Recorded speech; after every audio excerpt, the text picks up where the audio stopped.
Il a donc été ce matin détourné, contraint d'atterrir à Chypre. Depuis, une partie des passagers, la grande majorité, a pu être relâchée. Resteraient encore à bord quelques personnes, notamment les membres de l'équipage. On va retrouver pour faire le point tout de suite en direct d'Athènes notre correspondante Alexia Kefalas. Alexia, bonjour. Où en est-on exactement? Il semblerait qu'au moment où l'on parle, ça bouge à nouveau du côté de l'avion.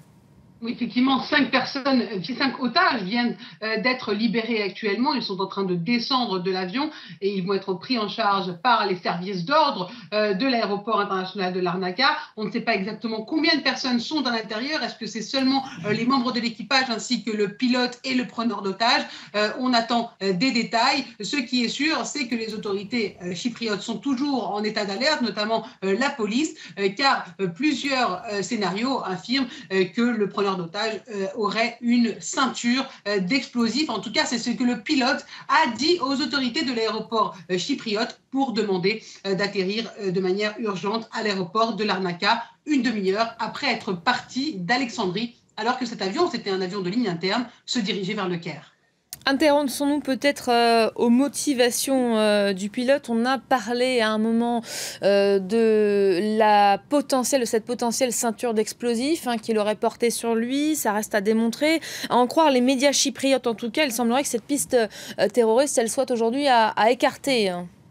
Oui, effectivement. Et d'ailleurs, Nikos Anastasiades, le président chypriote, qui reçoit actuellement Martin Schulz, le président du Conseil européen, du Parlement européen, a d'ailleurs ironisé sur les motivations de ce terroriste, de ce preneur d'otages, en expliquant qu'il était motivé par l'amour. Pourquoi? Eh bien, parce qu'il a jeté, ce preneur d'otages, une lettre depuis l'avion sur le tarmac de l'aéroport. Elle était destinée, cette lettre, à son ex-femme qui réside à Larnaca, donc dans la capitale, dans la co-capitale de Chypre, et il voulait que cette femme vienne vers l'avion, donc sur le tarmac de l'aéroport, pour pouvoir discuter. Apparemment, il était éperdument amoureux et ne voulait pas se séparer de son ex-femme, mais ce sont toujours des affirmations de la télévision chypriote qui restent à confirmer. Ce qui est sûr, c'est que de plus en plus, les autorités chypriotes écartent la piste terroriste. Merci beaucoup.